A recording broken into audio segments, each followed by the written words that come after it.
Picture this. You're surrounded by nature with birds chirping and fresh breeze blowing across your face. Isn't it ecstatic? Well, that's exactly how my childhood was growing up in the Western Ghats. Hello everyone. I'm a 15-year-old wildlife activist and the founder of Project Civet, a project that aims to raise awareness about wildlife conservation. The very project that landed me at the United Nations headquarters and the same one that has gotten me onto this TEDx stage. Today, I'm not here to talk to you about how difficult or challenging it was to establish Project Civet or how everyone should try and be more like me. But I'm here to share an idea that I believe can create 250 million wildlife activists in the next few years. I'm sure most of you are thinking, what is she saying? That's crazy talk. Well, I'm here to tell you that this very idea is what I'm working towards to implement. To start off, let's go back 2 years from now, when I got the opportunity to create a project called Civet, which aims to raise awareness about coexistence and conservation of wildlife through management of man-animal conflict. We do so by creating youth leaders who champion for these causes. We've held interactive sessions, workshops, seminars at schools located near the buffer zones of forest because these students come from families who are victims of man-animal conflict and are located right next to the forest, therefore coming in contact with the wildlife on a daily basis. We started off with one school. Believe it or not, the results were mind-blowing. We managed to create 150 such enthusiastic youth leaders who have impacted their entire community by not just teaching them on how to conserve the wildlife, but why we should do so. After this, I got the opportunity to present my project at the United Nations headquarters at the annual 1M1B Youth Summit, which was being attended by UN delegates, country ambassadors, and global leaders. But as I walked out of the UN, I thought to myself, what next? What else could happen? Then came the big idea that if I can do this in one school, what if I can do it in every school in India? Because there are 250 million people in India who are students alone. And that is why I will be launching my Project Civet across 10,000 schools in India, which are mainly situated near the buffer zones of forests.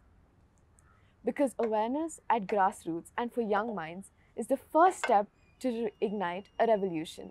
And Civet aims to revolutionize education with this wild initiative. Think about it. If coding can be taught in every school, so can wildlife conservation. This is not a request, but a necessity. We're facing an existential crisis here. And why are people taking this topic so lightly? Is it because we're not facing any immediate consequences by not getting involved? Or is it because we're thinking, how is this even related to me? Well, hear me out.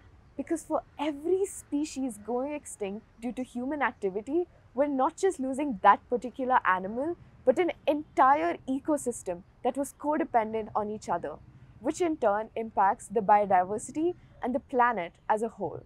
And if that still does not convince you on why we should conserve our wildlife, it's this simple. Our wildlife is the glue that's holding this planet Earth together. If we destroy it, we're destroying our planet, our only home. We cannot afford to continue practicing deforestation and poaching because it's nearly impossible to recreate the forests exactly the way they were despite practicing reforestation. There are many instances where we have come together and showed a united front in conserving our wildlife, which has had a tremendous impact. Take the example of Project Tiger. I remember first hearing about it in 4th grade from a teacher, which intrigued me and made me research more about it. And finding out that our tiger population has grown from nearly 1,400 in 2006 to nearly 3,000 by 2019 was exceptional. A great part of this success is due to the conservationists and activists, but mainly because of how these issues were being viewed by the general public. Everyone was aware about the tiger endangerment. It was being talked about at conferences, media, and even at schools. That got the whole nation to unite and conserve our national animal.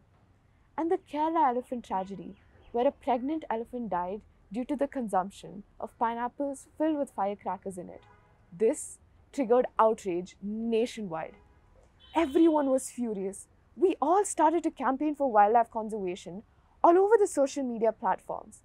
If this is what we are capable of doing, creating a social media frenzy and bringing about awareness on tiger conservation on a global level, why can't we take just one school and teach the students about wildlife conservation?